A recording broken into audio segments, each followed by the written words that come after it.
with a Scientist. I am Annie Neiman. And I'm Lauren Griffin. And we are the hosts of 7 Minutes in Heaven with a Scientist, but we are also the resident Frank researchers.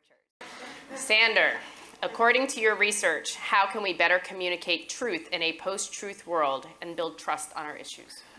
Right, actually Dan Ariely said something really important about trust last night, I think, that we have a very asymmetric relationship with trust. And so it takes a really long time to build, but we lose it in just a matter of seconds. And so people trust what they know to be true. And so how can we communicate things that are true? And actually I want to build off something that Jamie just said here. In some of our research, we draw on a medical analogy where just as vaccines can offer protection against infections by injecting yourself with a weakened strain of the virus. In some of our research, we find that you can do pretty much the same with information, that if you pre-expose people to a weakened dose, a non-lethal dose of falsehoods or misinformation, and then debunk that preemptively, that actually helps people build resistance against influence and propaganda and misinformation. And so essentially, what that means is when the truth is being attacked from all sides, if we want to communicate truth in a post-truth world, wrapping the truth in a protective cover that might help increase the life expectancy of truth in the current information environment.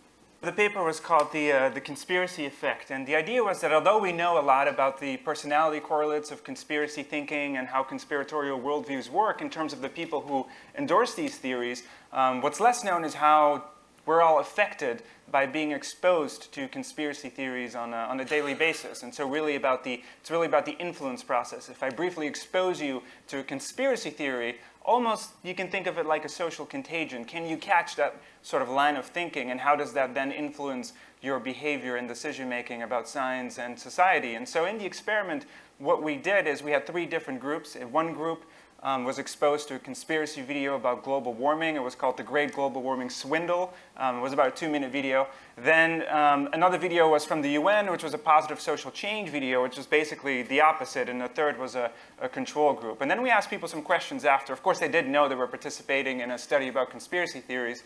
But we asked people some questions about, do you endorse the scientific consensus on climate change? Because we know that belief is linked to all sorts of other beliefs that people have about climate change. But also things like civic action. Are you willing to sign a petition, a real petition, to help stop global warming?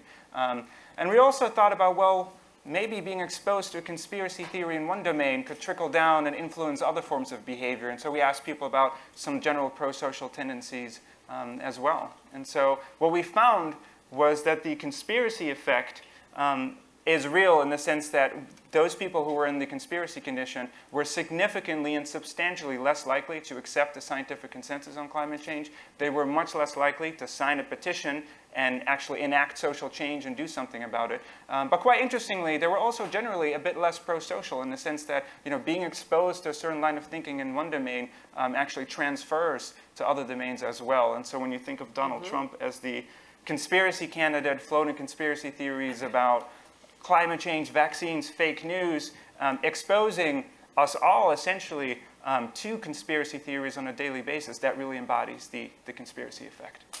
Wow. James, do you have better news for us?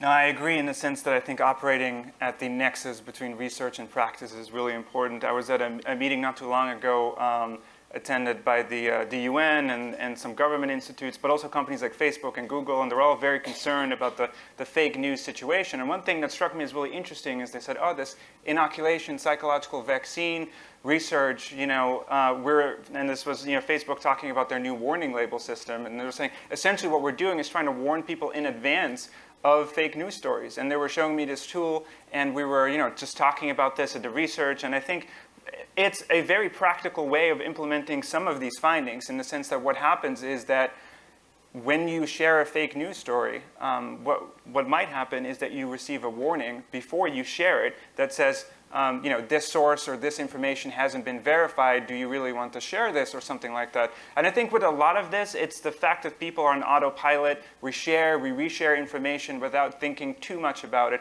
And this sort of creates this virality and the transmission of fake news that really speeds it up and makes it so that it's actually influencing us. And so I think intervening and breaking that virality, and that is really important. I thought that was a really practical instance. So these are sort of the interim solutions, right? I think in the long term, this is really about social anxiety and social tensions and value sets that are conflicting between different groups of people. And I think sometimes, what I've realized is that we're really not reaching out to those communities who are marginalized, who feel that their voices are not being heard. And there's lots of research that shows that positive interactions with the issues and groups that you hold negative stereotypes about can be really influential. And so in some research, a colleague of mine that we're working on a paper, but he went out canvassing door to door, talking to people about climate change, and we find that that's effective for both conservatives and liberals. And so I think grassroots and advocacy organizations, they're in a unique position to actually go out there, maybe implement some of these insights, but actually talk to people and have positive conversations.